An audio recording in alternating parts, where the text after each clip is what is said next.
সালাতে দোয়া কবুল হয়। সালাতে দোয়া কবুলের তিন জায়গা।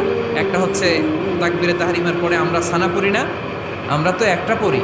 আল্লাহর হাবিব সুন্নাহ এবং নফল নামাজে আরও পড়তেন সানা, ওই দোয়া কবুল হয়। দুই নম্বর জায়গা সালাতে সেজদায় পড়ে দোয়া করলে কবুল হয়।